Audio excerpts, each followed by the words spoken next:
안녕하세요. 홈스쿨로 스카이 도전하기의 아르곤입니다. 오늘은 저희 홈스쿨 학생들의 수업 시간표에 대해서 말씀드리겠습니다. 제가 외국인 학교에서 일해왔기 때문에 홈스쿨 시간표를 작성할 때 외국인 학교의 수업 시간표를 좀 참조했습니다. 외국인 학교는 보통 오전 8시에 시작해서 오후 3시에 끝납니다. 좀 7시간을 학교에서 보내게 되는데, 그래서 저도 이제 그런 식으로 잡았지만 외국인 학교보다는 1시간 늦게, 즉 9시에 시작해서 오후 4시에 끝나는 수업 시간을 잡았습니다. 실제로는 점심시간이 들어가 있기 때문에 수업 시간은 6시간이 되겠습니다. 오전 3시간, 오후 3시간. 그래서 오전에는 9시부터 12시까지, 그리고 12시부터 1시까지 점심시간을 갖고요. 1시부터 4시까지 또 오후 3시간 수업을 합니다.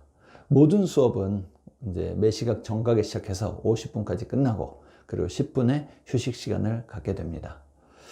제가 이 수업 시간을 작성할 때 있어서 가장 중요하게 생각한 4가지 요소가 있습니다. 첫 번째는 영어, 두 번째는 검정고시, 세 번째는 수학, 그리고 네 번째는 과학입니다. 그러면 지금부터 이 4가지 구성 요소에 대해서 간단하게 좀 설명을 드려보겠습니다. 첫 번째로 영어 같은 경우는 여기서 수능을 대비하거나 내신을 준비하는 것이 아니기 때문에 좀 다른 관점에서 그래서 접근하고 있습니다.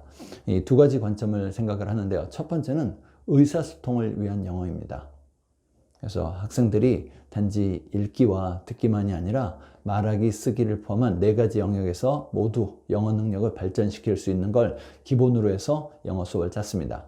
그리고 두 번째는 진로와 진학에 도움이 될 수 있게, 그래서 이 학생들의 영어 실력을 올바로 판단할 수 있는 그런 기준을 정했는데, 그것이 바로 공인영어입니다. 그래서 공인영어라고 하면 토플이라던가 탭스, 토익 등이 있겠는데요. 그래서 이런 시험을 준비하는 것을 이제 또 다른 관점으로 잡았습니다. 하지만 이런 시험을 준비한다고 해서 일부 학원에서 그러는 것처럼 짧은 시간에 고득점을 달성하기 위해서 요령이나 편법을 가르치는 그런 것은 하지 않습니다. 아직 아이들이 어리고, 그리고 시간이 충분하기 때문에 아이들을 제대로 가르치면서 그 가르친 것이 점수라는, 공인영어의 점수라는 결과로 나타나는 것을 목표로 가르치고 있습니다. 두 번째는 검정고시인데요. 검정고시는 초졸과 중졸, 고졸 3가지로 나눠 있지만, 사실 초졸과 중졸 같은 경우는 그냥 시험을 보면 웬만하면 합격을 할 수 있습니다. 그래서 따로 준비할 필요가 없는데, 불안하다 하면 시험 보기 전에 기출문제를 1, 2회 정도 풀어가 보면 그러면 큰 어려움 없이 준비할 수 있을 것으로 봅니다. 그래서 이제 제대로 준비해야 되는 거는 고졸이라고 보는데요. 고졸 같은 경우도 검정고시는 깊이 있는 사고를 요구하는 문제는 나오지 않습니다. 단순한 정보를 기억하거나 암기해서 그걸 이제 풀어내는 정도로 해서 문제가 나오게 되니까, 아주 깊이 있는 공부보다는 조금 가벼운 마음으로 그런 단순 사실을 암기하는 쪽으로 공부를 하면 되겠는데, 다만 이 학생들이 한국어로 된 공부를 하는 데 있어서 조금 부족한 점이 있기 때문에 그 검정고시를 준비하면서 한국어로 된 어휘력, 독해력, 사고력, 논리력 등을 갖출 수 있는 그런 준비를 시키는데 좀 초점을 뒀습니다. 그리고 이제 수학을 얘기할 수 있겠는데요. 수학 같은 경우는 여기서는 미국 수학과 한국 수학을 같이 다루게 됩니다. 미국 수학의 경우는 왜 하냐면은, 이제 이 학생들이 나중에 지금은 한국 대학을 간다고 생각하지만, 또 미래에 생각이 바뀌거나 상황이 바뀌어서 미국이나 캐나다 같은 영어권 국가로 가서 진학을 할 가능성도 있고, 또는 그곳에서 생활이나 취업을 하고 살 수가 있기 때문에 그런 차원에서 미국 수학을 공부하는 것이고, 한국 수학의 경우는 이 학생들이 대학에 가서 제대로 공부할 수 있게, 특히나 수학이 필요한 과를 간다면 그런 때 이제 제대로 준비가 될 수 있게, 그런 식으로 대비하는 차원에서, 그런 차원에서 이제 한국 수학을 공부하고 있습니다. 그리고 마지막으로 이제 과학을 들 수 있겠는데요. 과학 같은 경우는 굉장히 이제 중요한 과목이고, 또 이 학생들이 나중에 이과를 진학을 한다고 할 때, 대학에서 그런 때 이제 확실히 과학에 대한 바탕이 돼 있어야지, 그래야지 제대로 공부를 할 수 있기 때문에 지금부터 따로 과학 공부를 하고 있습니다. 그래서 검정고시 과학은 아까 말씀드린 것처럼 단순한 뭐 팩트의 나열이라든가 아니면 정보를 암기하는 것에서 끝나기 때문에 이제 검정고시 과학을 따로 공부하는 것이 아니라 이제 제대로 학교에서 학생들이 공부하는 대로 중학교 같은 경우는 뭐 통합과학, 그리고 고등학교에서도 통합과학과 그 다음에 각 4가지 과목별 그런 과목들을 지금부터 매일매일 하루에 1시간씩 공부를 하고 있습니다. 이렇게 해서 이제 제가 간단하게 말씀을 드렸는데요. 그럼 실제로 수업 시간이 어떻게 되는지 한번 보도록 하겠습니다. 지금부터 실제 시간표를 보며 제가 수업 시간에 대해서 좀 더 자세히 설명해 드리도록 하겠습니다.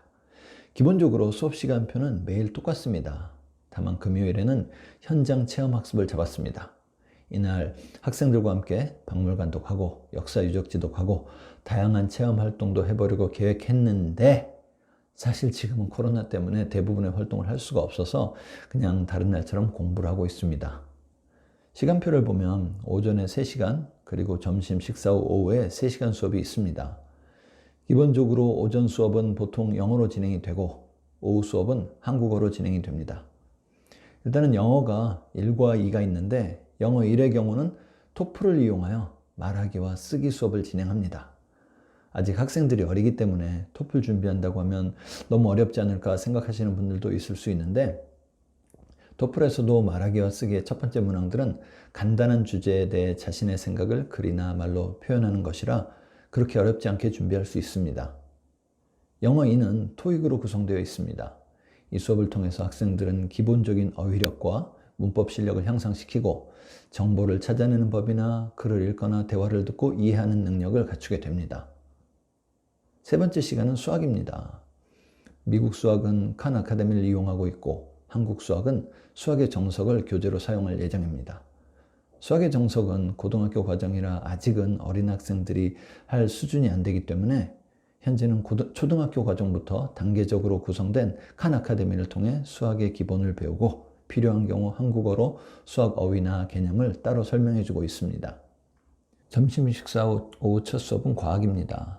과학은 말씀드렸다시피 검정고시 과학만 준비해서는 대학에 들어가서 이과를 전공하려고 할 때 어려움이 있을 수 있기 때문에 따로 제대로 차근차근 공부하는 계획을 세웠습니다. 따라서 중학교 과정에서는 통합과학 위주로 공부하고 고등학교 과정에서는 통합과학을 바탕으로 과학의 4과목을 다 다루되 특히 화학과 생물 위주로 공부를 할 예정입니다.